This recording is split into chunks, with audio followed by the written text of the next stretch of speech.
Hello students, myself Monika Bhalla. बच्चों, मैं आज आपको कर्ण के विषय में बताने जा रही हूँ। कर्ण कुंवारी कुंती का पुत्र था, जिसे उसने सूर्य के आवाहन स्वरूप पाया था।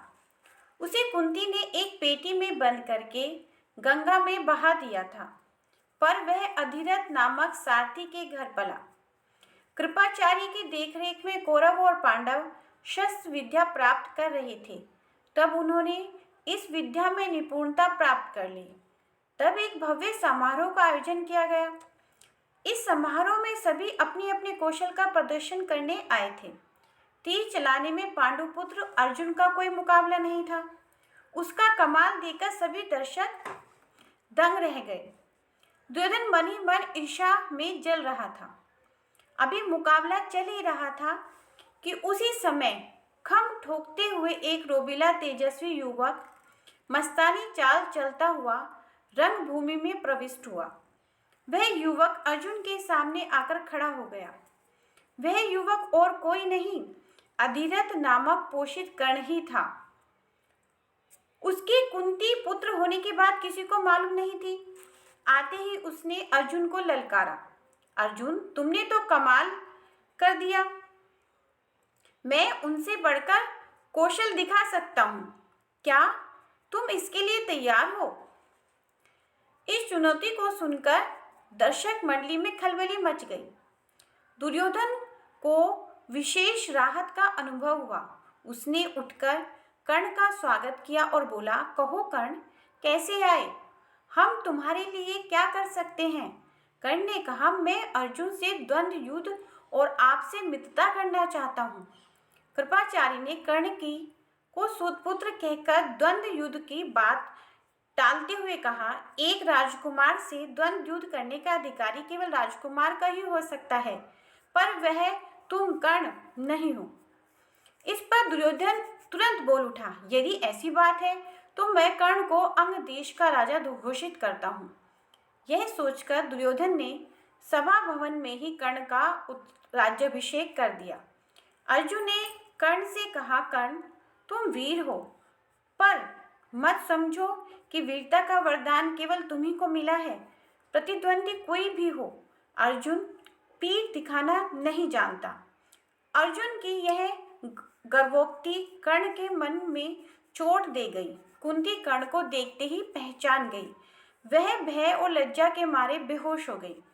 विदुर दासियों की मदद से उसे होश में लाया गया।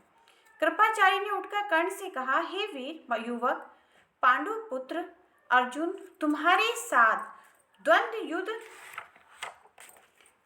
करने को तैयार है, किंतु पहले तुम अपना परिचय तो दो। कुल का परिचय पाए बिना राजकुमार द्वंद्व युद्ध को तैयार नहीं होते।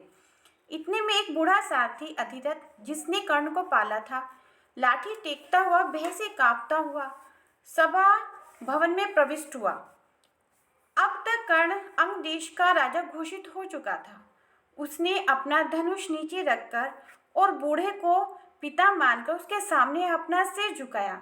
यह देखकर भीम कहा कर मार हंस पड़ा और बोला, सारथी के बेटे, तुम धनुष छोड़कर हाथ में चाबुक लो, तुम्हें वही शोभा देगा।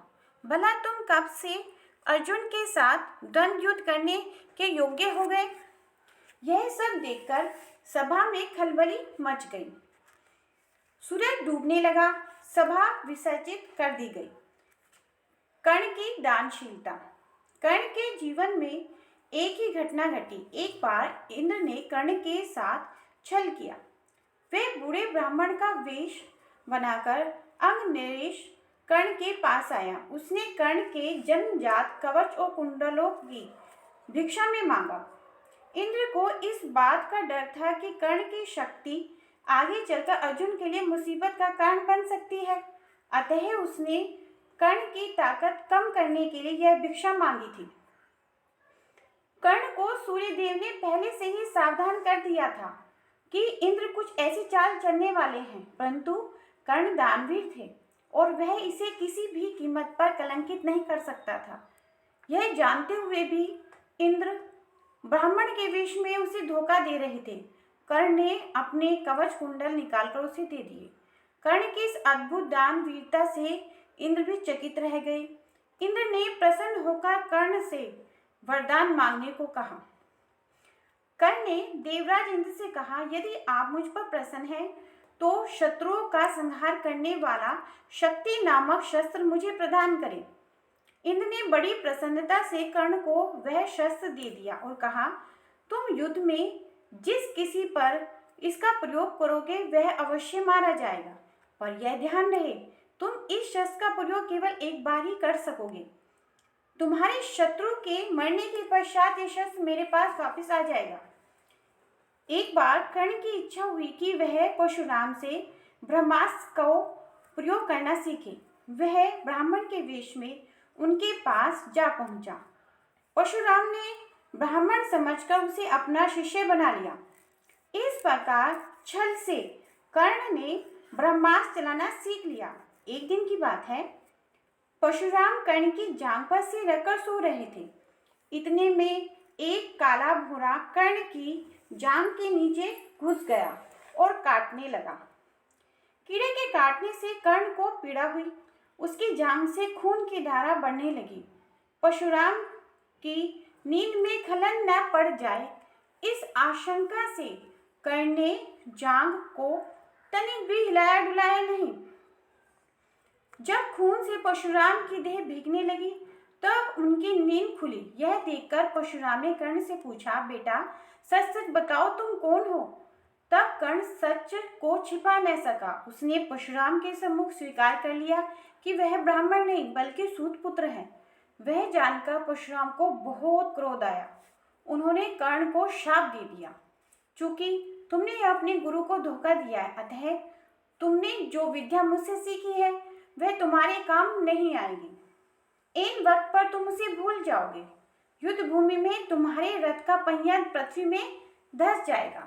परशुराम का यह शाप आगे चलकर सच साबित होकर रहा। कुरुक्षेत्र के मैदान में अर्जुन के साथ युद्ध करते समय वह ब्रह्मास्त्र विद्या को भूल गया। फिर भी उसने अंत समय तक दुर्योधन का साथ नहीं छोड़ा। आचार्य द्रोण के घायल होने के उपरांत कर्ण को ही कौरव सेना का सेनापति बनाया गया। उसने 2 दिन तक अद्भुत कुशलता के साथ युद्ध का संचालन किया। अंत में परशुराम के शाप ने असर दिखाया। कर्ण के रथ का पहिया जमीन में धंस गया। वह अपना धनुष बाण रखकर जमीन से धंसा पहिया निकालने का प्रयास करने लगा। तभी अर्जुन ने उस पर प्रहार कर दिया। जब माता कुंती ने यह सुना तो उसे बड़ा ही दुख हुआ। धन्यवाद।